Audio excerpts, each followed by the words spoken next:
नमस्कार मंडळी, सर्वांचं सहर्ष स्वागत आहे आपल्या गावाकडचं सुख या चॅनलमध्ये. आणि कसे आहात? मजेत आहेत ना? मजेत राहायला पाहिजे. तर आज आपण चाललेलो आहे पुन्हा एकदा शेतावर आणि खूप छान वाटतं सकाळी उठून शेतावर जाणं. थोडी झोप झाली नाही आहे कारण तर लवकरच उठायला लागला आज, पण हरकत नाही. संडे आहे, संडेच्या निमित्ताने आपण शेतावर जायला पाहिजे, थोडंफार काम केलंच पाहिजे. कारण तर हेच तर गावाकडचं सुख असतं आपलं. शेतातलं कामं करणं हा काही मोठा सायन्स लॉजिक नाही आहे, पण त्यासाठी सुद्धा कष्ट लागतात, त्याच्यासाठी सुद्धा मेहनत घ्यावी लागते. खूप हातपाय वगैरे दुखत असतात, पण तरी शेतकरी वर्ग हा कधीच डगमगत नाही किंवा कुठल्याही वेदना त्याला होत नाही, सहन करतो सगळ्या गोष्टी. तर गावाकडे खूप छान असं तुम्ही बघू शकता, पेरणी सर्वांची झालेली आहे आणि पावसाची वाट बघतायत. पाऊस काही दगा दिला 2-3 दिवस. त्यांनी जेव्हापासून पेरणी केली तेव्हापासून त्यांनी दगाच दिला आपल्याला सर्वांना. तर आज शक्यता वाटते पाऊस पडण्याची. आता वरती ढगाळ वातावरण झालं बघू शकता तुम्ही. तर असं वाटतं पडावं पाऊस, कारण का थोडं का होईना पण त्यांनी पडावं अशी सर्व शेतकऱ्याची इच्छा आहे. कारण तो पडला नाही तर जे पेरलेलं धान्य आहे ते वाया जाण्याची शक्यता असू शकते. आणि हे बघा, हे असे काटेरी कुंपण करावे लागते, जेणेकरून जे आपण भात कापतो आणि ते इथे टाकतो त्याला जनावर वगैरे खाऊ नये यासाठी आपण ते काटेरी कुंपण करावे लागते. आणि शेतात फक्त भिजलेली आहे, पण पेरणी केली तिथून पाऊस नाही पडला. हा आधीचाच पेरलेला जो आधीचाच म्हणजे गवत आहे तो आलेला आहे शेतामध्ये. तर अजून ट्रॅक्टर यायची बाकी आहे, ट्रॅक्टर काही आली नाही. आज त्याला फोन केला आहे, शक्यतो येऊ शकतो आज असं मला वाटतं. आणि हे बघा बाहेरचं वातावरण बघा, ढग कसे जमा झालेत. चिमचिम पाऊस पडायला लागला आहे. धन्यवाद मेघराजा, जरा बरं वाटतंय. आज पाऊस पडला पाहिजे. पाऊस पडेल तरच शेती आपली चांगल्या प्रकारे भिजून जाईल, शेत वगैरे, आणि जे आपण पेरलेलं आहे ते उगवेल. तर असं वातावरण शहरामध्ये तुम्हाला बघायला मिळणार नाही, कारण शहरामध्ये अशी झाडं वगैरे, जंगल वगैरे नसतं. शहरामध्ये त्या बिल्डिंगी, ते गाड्यांचा आवाज, इथे तुम्ही आवाज तुम्हाला ऐकायला मिळेल बघा, पक्ष्यांचा आवाज तुम्हाला ऐकायला मिळेल.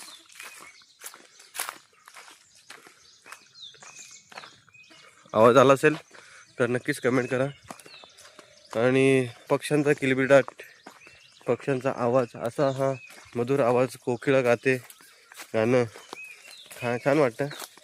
तर मंडळी, असा आवाज ऐकायला येण्यासाठी गावाकडेच यावं लागतं. गावाकडचं सुख हेच असतं. तुम्ही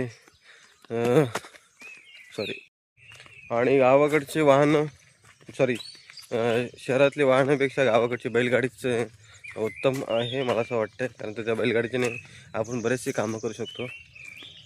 त्यावर आपण लाकडं घेऊन जाऊ शकतो, किंवा जे काही आपल्याला उपयोगी काही साधनं असतात, उपयोगी वस्तू असतात लागतात, ते आपण बैलगाडीनेच प्रवास करतो गावाकडे. आणि गावाकडे त्याच प्रकारचे वाहन आपण बोलू शकतो. तर ते अनुभवायला मिळतं. 2 बैल आणि 1 बैलगाडी त्याच्यासोबत, त्याच्या आधारे सर्व शेतकऱ्याचं जीवन असतं. आणि खरंच म्हणजे मनाला असा आनंद मिळतो की गावाकडे जन्म घेतला आहे, गावाच्या मातीत, गावाच्या राहणीमानात आपण राहतो. भारी वाटतं, कारण मन प्रसन्न होतं ते गावाकडेच. शहरामध्ये नुसतं किरकिर चालू असते अख्खा दिवस. तुम्ही बघू शकता किती प्रेशर असतो. शांत म्हणजे असं डोकं एकदम शांत नसतं, नुसतं डोक्यामध्ये विचार, सगळ्या गोष्टी. तर इकडे तसं नसतं. इकडे तुम्ही एकदा एक जंगल सफारी केली ना, तुमचं मन एकदम भरून निघतं. आणि बोलतात, हे बघा, हे आहे, हे मोहाचं झाड आहे. मोहाचं झाड तुम्ही बघू शकता, फळं लागले आहेत त्याला, या प्रकारे फळं आहेत. तर ही फळं अशी पडतात इथून. यातून तुम्हाला दाखवतो कशा प्रकारची बी निघते. ही बी असते अशा प्रकारची, हे बघा, ही अशी बी असते. या बियाला नवीन रोपटा येतं, किंवा या बियाचं फोडून, आणि याच्यामध्ये जो गरी असते, आठी बोलतो त्याला, ती गरी असते, तर ती जर काढली ना आपण आणि ती सुकवली तर याच्यातून तुम्हाला तेल निघतं. म्हणजे आपण खाऊ पण शकतो. थोडं कडवट असतं, पण त्याच्यामध्ये विविध प्रकारचे असे काही वस्तू असतात, ते टाकल्या कढीपत्ता वगैरे किंवा जे काय असेल ते त्याला उकळव चांगल्या प्रकारे. तर ते तेल इकडे बरेचसे लोक म्हणजे खात असतात आणि छान प्रकारे याचं जे फल असतो मुळा, त्याच्यापासून एक आपण बोलतो दारू, ती सुद्धा बनते. तर ती मुळाची जी फुलं असतात ती, आणि त्याचा जो एकदम छोटासा भाग असतो तो सर्व म्हणजे असं द्राक्ष कसे असतात ते चिमतात त्या प्रकारे हा फूल असतो तो चिमून जातो आणि उन्हामध्ये वाळायला लागतो. तो वाळला की त्याचा दारूसुद्धा तयार होते. आणि जो मी आता सांगितलं मला, तो जी बी असते त्या मुळाच्या झाडाची, ती बी फोडून त्याच्यातलं ते घर काढून आणि तो पण सुद्धा सुकवून एक चुलीच्या भागावरती असं एक माळा करतो आणि त्याच्यावर टाकून देतो. तर ते सुकवलं ना तर त्याचेसुद्धा तेल निघतो. तो तेल आपण खाऊ शकतो, असं काही नाही. थोडं कडू लागतं, पण त्यात खूप असं म्हणजे आयुर्वेदिक तेल तयार होतं. तर ते तेल आमच्याकडे बरेचसे लोक म्हणजे आणतात घरी. तुम्हाला त्याचासुद्धा व्हिडिओ टाकून देईल कशाप्रकारे बनतात ते, कशाप्रकारे ते फोडतात वगैरे आणून. तर ते जमा करून असं एकत्र पिशवीमध्ये आणून आणि घरी फोडावे लागतात आणि फोडून त्याचं आपण तेल काढू शकतो. आणि आम्ही आज आलो शेतावर. हे बघा, काही ठिकाणी उकलन झालेली आहे, काही ठिकाणी बाकी आहे. आणि आम्ही आज आलो आहे ते गवत वगैरे येऊ नये आतमध्ये यासाठी. तो आपण एक साईडने गट्टर साईड नाही आपण असं करतो, तसं करायला आलो आम्ही. तुम्हाला या प्रकारे, जेणेकरून हे बघा, ही बॉर्डर मारलेली आहे आम्ही. तर या प्रकारे अशी बॉर्डर करावी लागते, जेणेकरून आपण जे पेरलेलं धान्य आहे ते जास्त पावसामध्ये साईडला जाऊ नये, बाहेर जाऊ नये. आणि तिकडनं ज्या कोपऱ्यात मारलेलं आहे तिकडनं गवत वगैरे आतमध्ये येऊ नये यासाठी आपण अशा प्रकारची बॉर्डर मारावी लागते. त्यालासुद्धा खूप मेहनत असते. ते खोदावं लागतं, खोदून पावऱ्याखाली त्याला असे एकत्र उभं करावं म्हणजे जमा करावं लागते, बॉर्डर मारावी लागते अशी. तर हा वातावरण तुम्ही बघू शकता, हा डेली माझ्या व्हिडिओमध्ये असतो, कारण ते इकडचा जो स्पेस आहे तो खूप छान आहे.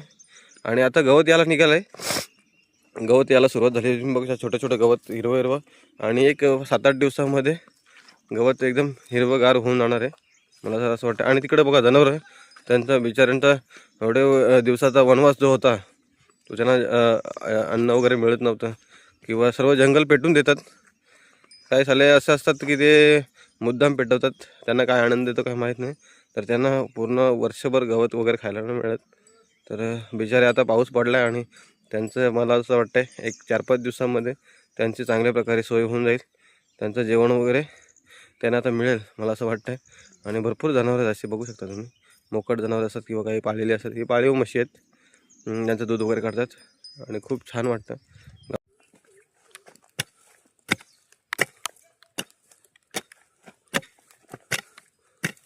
अशा प्रकारचं खोदावं लागतं, खोदकाम करावं लागतं, जेणेकरून बाहेरचा जो गवत वगैरे आहे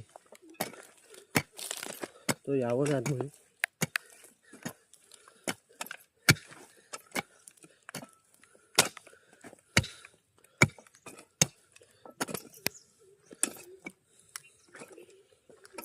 आणि असं पावऱ्याखाली त्याला असं करावं लागतं, बघू शकता.